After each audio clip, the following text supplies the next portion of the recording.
नमस्कार। उत्तर प्रदेश लाइव में यूपी का बड़ा मुद्दा लेकर हाजिर हूं मैं आपके साथ प्रीति सिमार। मिशन यूपी सीरीज में पीएम मोदी ने प्रयागराज का दौरा किया। यहां पर उन्होंने प्रदेश की आधी आबादी को साधने का प्रयास किया। पीएम मोदी ने योगी सरकार की तरफ से महिलाओं को दी जा रही योजनाओं की जानकारी दी और साथ ही प्रधानमंत्री मोदी ने प्रयागराज में महिला सशक्तिकरण सम्मेलन में लाखों महिलाओं को पुष्टाहार प्लांट, सुमंगला योजना के तहत डीबीटी लाभ और अन्य कई सौगातें दी। पीएम मोदी ने संबोधित करते हुए कहा कि यूपी में विकास के लिए महिलाओं के सशक्तिकरण के लिए जो काम हुआ है वो पूरा देश देख रहा है। पीएम मोदी ने दावा किया है कि डबल इंजन की सरकार ने यूपी की महिलाओं को जो सुरक्षा दी, जो सम्मान दिया है, उनकी गरिमा बढ़ाई है, वो अद्भुत है। और उधर कांग्रेस महासचिव प्रियंका गांधी का बयान सामने आया है। उन्होंने कहा है कि पीएम मोदी महिलाओं के शक्ति के आगे झुक गए हैं। 5 सालों से क्यों नहीं उन्होंने ये घोषणाएं की और अब जब चुनाव सर पर है तब उन्होंने ये घोषणाएं की हैं। और हमारे अभियान लड़की हूं लड़ सकती हूं का नारा हमने जो दिया उसके बाद जो है महिलाएं उठ गई हैं और अपना हक मांग रही हैं और साथ ही साथ उन्होंने इसे यूपी की महिलाओं की जीत बताया है। अब सवाल यह है कि कांग्रेस के अभियान और महिलाओं के लिए की गई खास घोषणाओं के दाव को फेल करने के लिए मात्र शक्ति का सहारा बीजेपी ले रही है और अब सूबे की आधी आबादी से बीजेपी को कितनी शक्ति मिलेगी, इस पर करेंगे चर्चा को आगे बढ़ाएंगे यूपी से राजनीतिक संपादक संजीव कपासिया। लेकिन इस चर्चा में हमारे साथ कौन कौन से मेहमान जुड़ेंगे उनका परिचय हम आपसे करा देते हैं। यहाँ पर हमारे साथ इस चर्चा को आगे बढ़ाएंगे बीजेपी प्रवक्ता एसएन सिंह जी, नमस्कार, स्वागत है आपका। और वहीं सपा से प्रवक्ता मनोज यादव भी हमारे साथ जुड़ गए हैं। मनोज यादव जी, आपका भी बहुत बहुत स्वागत है। और कांग्रेस से प्रवक्ता डॉक्टर जफरुल्लाह जफर हमारे साथ जुड़ गए हैं। सर, आपका भी बहुत बहुत स्वागत है। Sanjeev ji, over to you. धन्यवाद प्रीति। देखिए, जब बिहार के चुनाव हुए थे तो नीतीश कुमार की सरकार में माना जाता है कि आधी आबादी यानी महिलाओं का विशेष रोल रहा था और इसी को आगे बढ़ाया उत्तर प्रदेश में प्रियंका गांधी ने। उन्होंने 40% टिकट से लेकर महिलाओं के लिए तमाम तरह की घोषणाएं की। आज प्रधानमंत्री मोदी ने जिस तरीके से प्रयागराज में महिला सशक्तिकरण, महिला सम्मान, स्वरोजगार, सुरक्षा, तमाम जो वादे महिलाओं से किए हैं, योजनाओं का जो शिलान्यास किया है, योजनाओं का जो बखान किया है उत्तर प्रदेश में, उससे कहीं ना कहीं उत्तर प्रदेश में सियासत तेज हो गई है। और क्या आधी आबादी भारतीय जनता पार्टी की तरफ जाएगी या फिर कांग्रेस की प्रियंका गांधी जिस तरीके से महिलाओं को अपनी ओर आकर्षित कर रही हैं वो सब सफल होगा? इसी पर बात करेंगे। सबसे पहला सवाल भारतीय जनता पार्टी से ले सकते हैं। एसएन सिंह जी, क्या आपको लगता है कि भारतीय जनता पार्टी की आधी आबादी को अपनी ओर आकर्षित करने की जो मुहिम आज प्रधानमंत्री मोदी ने छेड़ी है प्रयागराज में, वो सफल होगी 2022 में?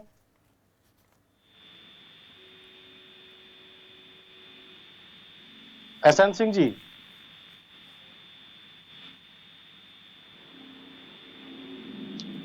शायद एसएन सिंह तक हमारी आवाज नहीं पहुंच रही है। मनोज यादव हैं समाजवादी पार्टी के प्रवक्ता। मनोज जी, महिलाओं को लेकर उत्तर प्रदेश में सियासत तेज हो गई है। सभी सियासी दल चाहते हैं कि आधी आबादी यानी महिलाएं उत्तर प्रदेश की जीत में निर्णायक भूमिका निभा सकती हैं। आपको क्या लगता है कि समाजवादी पार्टी कहीं पिछड़ती नजर आ रही है इस मुहिम में? प्रियंका गांधी और अब देश के प्रधानमंत्री अखिलेश कहाँ हैं, आप कहाँ हैं? देखिए, जो उत्तर समग्र विकास करने की बात की थी बीजेपी की सरकार ने, तो अगर बेरोजगारी आई, लोगों की नौकरियां गई, लोगों को कोरोना में कष्ट हुआ, तो उनकी कनेक्टिविटी महिलाओं से ही तो थी।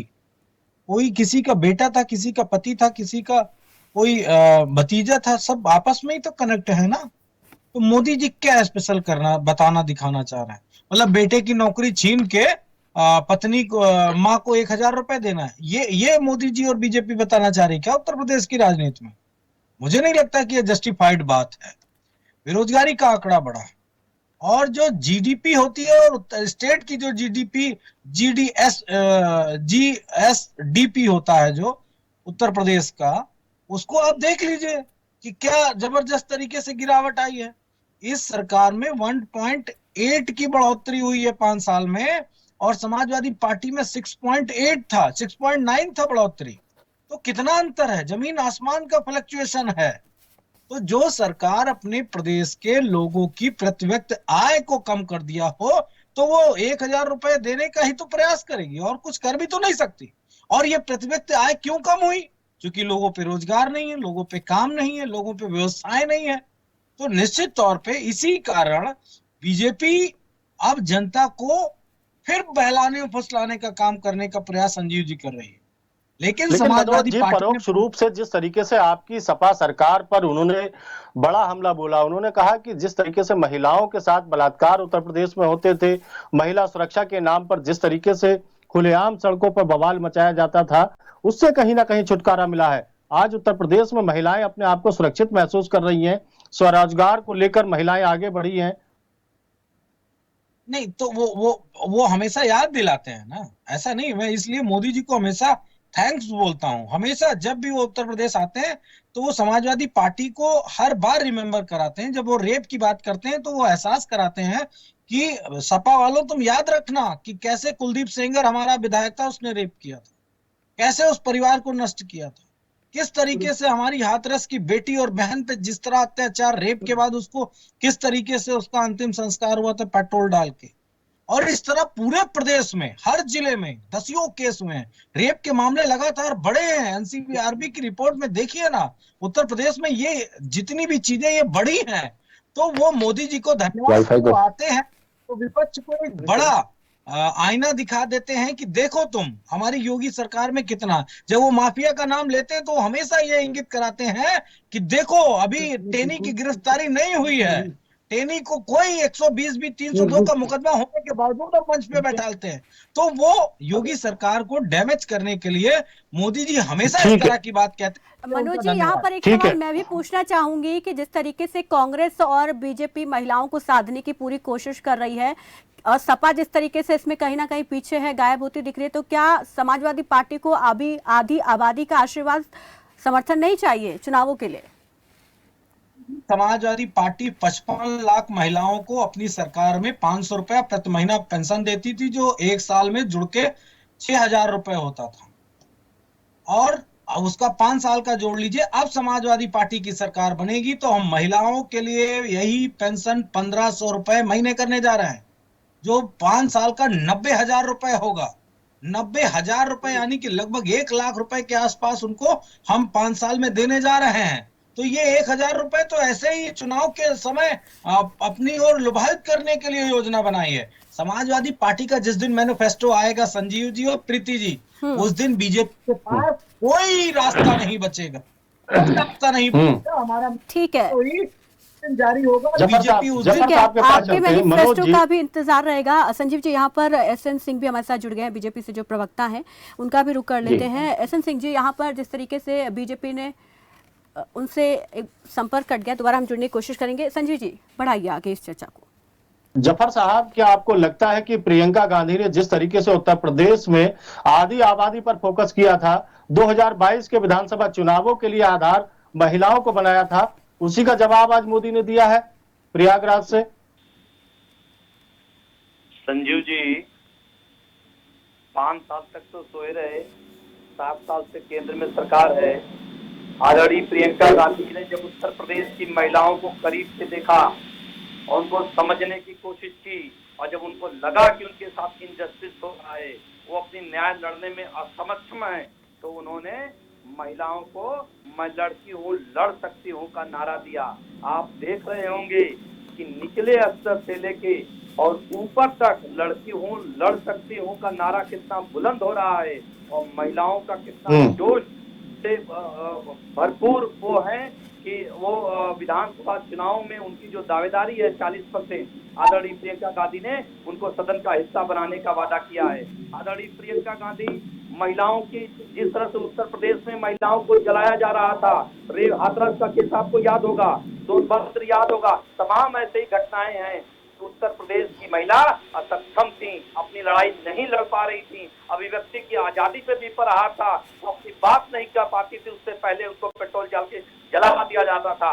आज उत्तर प्रदेश की महिलाएं आदरणीय प्रियंका गांधी जी के नेतृत्व में अपना भविष्य देख रही हैं, और उत्तर प्रदेश की महिलाएं आदरणीय लेकिन जफर साहब के नेतृत्व में जफर साहब सरकार बनाने जा रही हैं। जफर साहब, आपको ये बात तो माननी पड़ेगी, जब प्रियंका गांधी ने 40% टिकट देने का ऐलान किया, साल में 3 सिलेंडर देने का वायदा किया, इसके बाद जो मुहिम है लड़की हूं लड़ सकती हूं, वो आज के बाद कहीं कमजोर होने जा रही है, क्योंकि प्रधानमंत्री मोदी के ऐलान और महिलाओं के प्रति जिस तरीके का भाव देखा गया प्रधानमंत्री मोदी के भाषण के दौरान, पूरी तरीके से आधी आबादी पर फोकस रहा उनका भाषण, तो उससे कहीं ना कहीं मुहिम कमजोर होगी। लड़की हूं लड़ सकती हूं की देखिए, ये वैसे ही है जुमला, आपको याद है पिछले चुनावों का, बुलेट ट्रेन लाएंगे, 15 लाख देंगे, काला धन लाएंगे, 2 करोड़ नौकरियां देंगे। तो जनता जान चुकी है नीयत में और करनी में अंतर होता है। आदरणीय प्रियंका गांधी जो वादा करती हैं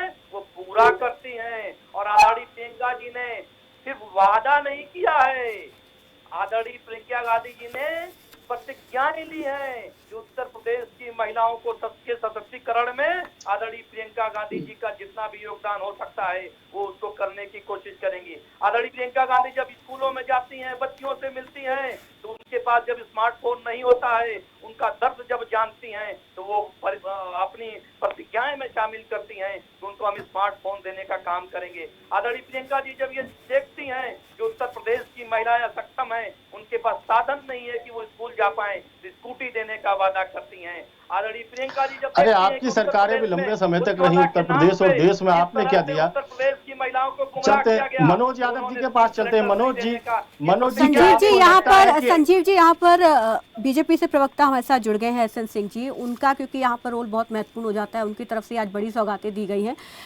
एसएन सिंह जी, स्वागत सबसे पहले यहाँ पर आपका करना चाहूंगी खबर फास्ट पर, और सवाल ये है कि क्या मातृशक्ति महाकुंभ में जो सौगातें प्रधानमंत्री ने दी है, क्या चुनाव में उससे बात बनेगी? देखिए, भारतीय जनता पार्टी जो योजना ले आती है वो चुनाव को देख के नहीं ले आती है।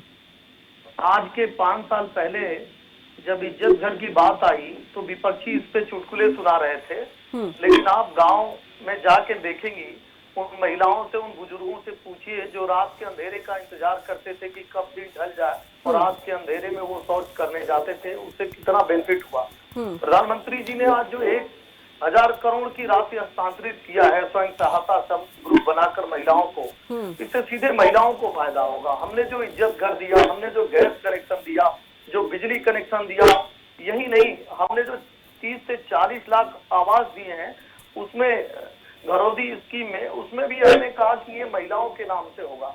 और अभी हमारे कांग्रेस के एक भाई का मैं सुन रहा था, आप देखिए देश के कुछ प्रदेश में इनकी सरकार है, और जहाँ सरकार है वहाँ इनको एक मिसाल कायम करके उत्तर प्रदेश में आना चाहिए। राजस्थान इस समय महिला अत्याचार बलात्कार में नंबर 1 पर। आप देखिए पंजाब में इनकी सरकार है और वहाँ पे क्या हो रहा है, महिलाओं पर लाठी चार्ज हो रहा है। पिछले हफ्ते जो है लेकिन एसएन सिंह साहब, सवाल यहाँ पर यह भी खड़ा होता है, एसएन सिंह जी सवाल पूछिए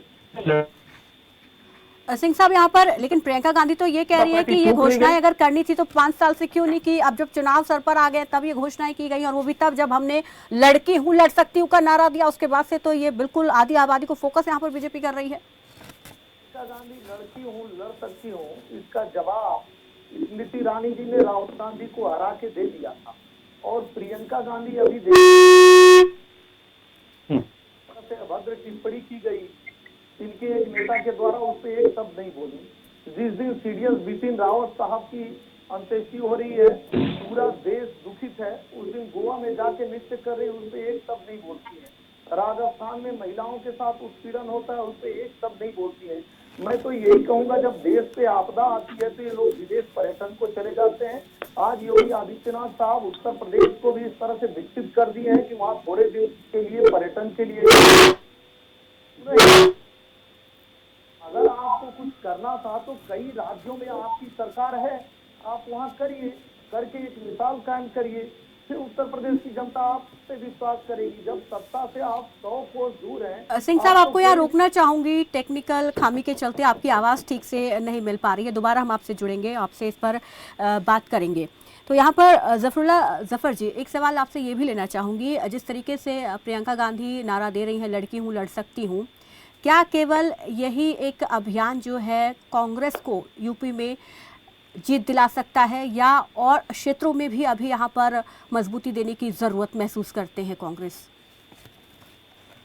देखिए, ये तो आदरणीय प्रियंका जी का जो महिलाओं के ऊपर उत्पीड़न था, की आवाज से आवाज मिलाने का, ये बुलंद करने का एक नारा जो है वो उनको सशक्तिकरण देने का है। लेकिन चुनाव जीतने के लिए उत्तर प्रदेश में इनकी जो नाकामियां हैं, अभी जो कोरोना काल में जिस तरह से सरकार को भूमिका निभानी चाहिए थी, सरकार विफल रही, नहीं निभा पाई।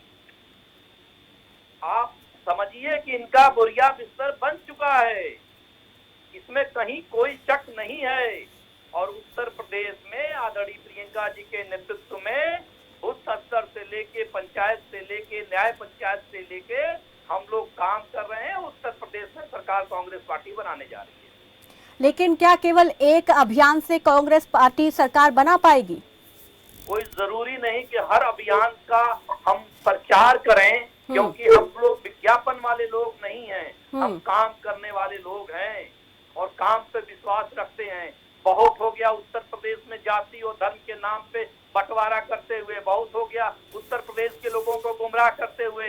अब उत्तर प्रदेश के लोग विकास चाहते हैं, अब उत्तर प्रदेश के लोग विश्वास चाहते हैं, अब उत्तर प्रदेश के लोग आदरणीय प्रियंका जी के नेतृत्व में सरकार चाहते हैं, अब उत्तर प्रदेश के लोग जो है खुशहाली के रास्ते में जाना चाहते हैं। जी मनोज यादव जी, कितना इत्तेफाक रखते हैं आप जफर साहब की बात से? वो राजनीतिक पार्टी में हो राजनीतिक काम है, वाकई महिला कर सकती है जिसकी शासन काल में दुशासन पैदा हो, महिलाओं का चीरहरण करते हो। वो सरकार किस मुंह से इस तरह की बातें कह रही है? और ये सारे काम जो ये तमाम सारे महिलाओं के समूह बनते थे, ये कोई आज का काम नहीं है, पूर्ववर्ती सरकारों के काम है। इन सब कामों को सरकार ने कभी गिनाया ही नहीं, इस तरह उसका शोकेस करके कभी इस तरह किया ही नहीं। चाहे वो मनरेगा वाला काम हो, चाहे स्वयं सहायता समूह वाली महिलाओं का काम हो, चाहे आंगनवाड़ी का काम हो, ये तो वो सरकार मौजूदा समय में है जो छोटे छोटे कामों को बहुत बड़ा दिखाने और बताने की कोशिश करती। प्रीति जी, ये किसी बेहतर कंट्री और बेहतर देश बनाने के लिए आपको विजनरी काम करने पड़ेंगे। आप छोटी छोटी चीजों को अगर उसको एक बड़ा फोकस और शोकेस में रख के दिखाएंगे, बताएंगे, तो आपके देश का कोई भला नहीं होने पर। आपको मोदी जी को इस वक्त ये बताना चाहिए कि महिलाओं की शिक्षा के स्तर में गुणवत्ता का और उनकी एजुकेशन में कितना परसेंटेज ग्रोथ हुआ है, डॉक्टरी में वो कितने परसेंट बढ़ी है, इंजीनियरिंग में उनका क्या योगदान है, पत्रकारिता में उनकी हिस्सेदारी कहाँ पहुंची है। इन सारे सब्जेक्ट पे क्या पायलट बनने में महिलाओं का योगदान बेहतर हो गया, नहीं हो गया, इन सारी चीजों पे अगर सरकारें बताती, बहस करती, तो समझा जाता कि हाँ, सरकार कोई एक बेहतर कदम की तरफ लेके जा रही है हमारे देश को। लेकिन ये मनरेगा है, ये स्वयं सहायता समूह है, ये शौचालय है, ये कहा जाता है कि आप देश का धन कुछ 2-4 चुनिंदा लोगों को देने पे उतर आए हैं और इस देश के लोगों को बहुत छोटे छोटे सेगमेंट की बातें करके खुश करने की कोशिश कर रहे हैं। 5 किलो राशन है, शौचालय है, फ्री गैस क्यों दिया? कोई कभी चर्चा करता है प्रीति जी? जब महाराष्ट्र में ग्रीन पाइपलाइन आ गई, वहां सिलेंडर की जरूरत नहीं पड़ी, जब एक्स्ट्रा हो गए तो गांव में जाके फ्री दे दिया। बस यही तो काम किया, इसके अलावा थोड़ी नहीं कुछ किया। और सिलेंडर फ्री इसलिए देना था कि कंपनियों के पास रखने के लिए जगह भी तो नहीं थी, कहाँ रखते इतने सिलेंडर, इसलिए वो गैस को महंगा करके उनकी जेब से पैसा निकालने का काम ये सरकार लगातार। ठीक है एसएन सिंह जी, ठीक है मनोज जी, एसएन सिंह जी से जवाब ले लेते हैं कि बीजेपी काम कम करती है लेकिन दिखावा ज्यादा करती है। इनका जवाब आप समय दीजिएगा 2 मिनट। बिल्कुल बिल्कुल बोलिए। देखिए, जिनकी सरकार पर्ची पे चलती थी और एक परिवार का विकास करके ही जो प्रदेश का विकास मानते थे, पूरे प्रदेश को 3 भागों में बांट के एक जगह का पैसा चाचा लेंगे, एक जगह का काका लेंगे, एक जगह का मुख्यमंत्री लेंगे, 40 पट्टे का आवंटन कर दिया जाता है बिना किसी टेंडर के।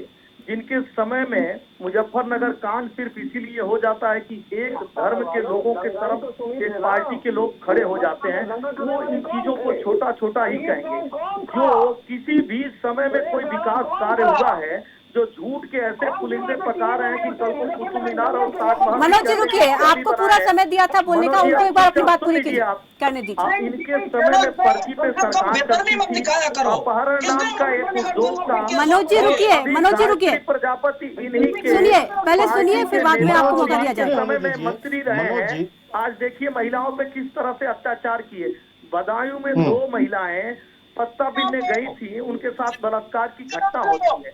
देखिए, एक परिवार का विकास हुआ और परिवार के लोग ही अपने आप को विकसित करके साइकिल से लखनऊ आए थे 10-10 हजार। मनोज जी ऐसे नहीं, मनोज जी रुकिए। तो ऐसे लोग शौचालय योजना को छोटा ही कर सकते हैं, क्योंकि अचानक जो आदमी जिसके पास कोई संपत्ति, मनोज जी रुकिए, जो गरीबी रेखा के नीचे हो, अगर वो उस तरह से बड़ा हो जाए, 300 करोड़ की संपत्ति बढ़ जाए, तो जो है उत्तर प्रदेश की जनता का इसी तरह से उपहास करेगा जैसे मनोज जी आज उपहास कर रहे हैं। यह उपहास मनोज जी रुकिए, देखिए ऐसे समझ नहीं आएगा आप क्या कह रहे हैं, वो भी दर्शकों तक नहीं पहुंचेगा। रुकिए, पहले उनको बोलने दीजिए। आज पूरी प्रदेश की जनता इस प्रवक्ता को देख रही है कि समाजवादी पार्टी के प्रवक्ता का क्या रहे।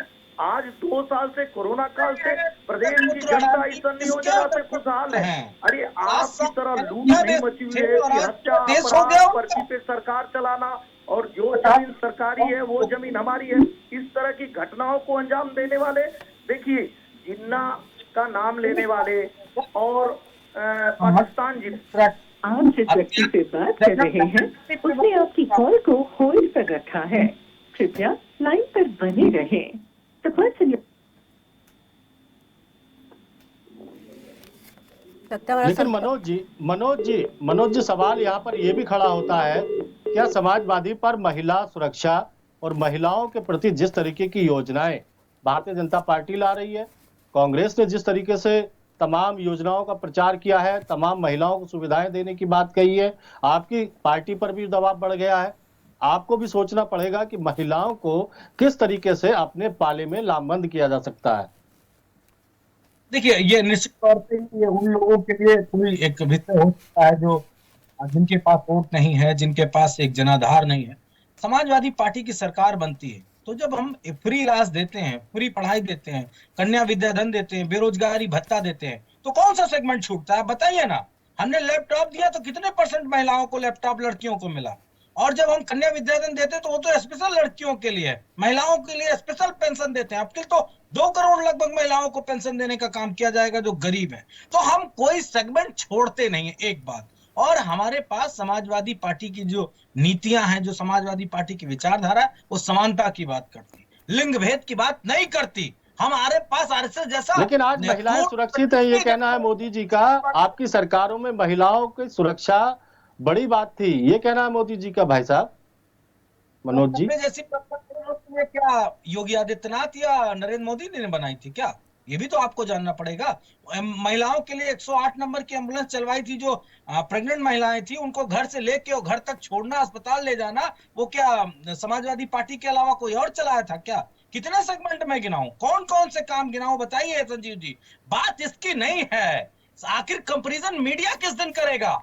पूर्व सरकार की काम महिलाओं को लेके और मौजूदा जो सरकार है उसके काम को लेके कोई कंपैरिजन करके बताएगा? नहीं बताएगा। समाजवादी पार्टी के नेता प्रवक्ता बैठेंगे, वो तो गिनाएंगे, लेकिन मीडिया कब बताएगा कि इस तरह महिलाओं के लिए स्पेशल एम्बुलेंस चलती थी, इस तरह महिलाओं को पेंशन दी जाती थी, इस तरह कन्याओं के लिए विद्याधन थी, इसलिए लड़कियों के लिए, पढ़ने वाली लड़कियों के लिए साइकिल मुफ्त थी। क्या क्या नहीं किया समाजवादी पार्टी ने। लेकिन वही बात है ना, हमारे पास कोई वैसा नहीं है प्लेटफॉर्म जिसपे हमारे कामों की चर्चा कोई करे। ठीक है, जो किया समाजवादी पार्टी ने महिलाओं के लिए वो किया, लेकिन अब क्योंकि आगे चुनाव है तो आगे महिलाओं के लिए क्या विजन रहने वाला है समाजवादी पार्टी का, वो देखने वाली बात होगी। शुक्रिया संजीव जी हमारे साथ जुड़ने के लिए, और तमाम मेहमानों का भी शुक्रिया करना चाहेंगे हमारे साथ इस चर्चा में जुड़े, अपना कीमती समय उन्होंने निकाला। तो यहाँ पर कांग्रेस महासचिव प्रियंका गांधी के नारी शक्ति के नारे के बीच पीएम मोदी का मातृशक्ति के इस कार्यक्रम में शामिल होने से और महिलाओं तक राजनीतिक दलों के पहुंचने की कोशिश से एक बात तो साफ है कि इस बार चुनाव में महिला मतदाता सबसे ज्यादा केंद्र में रहने वाली है।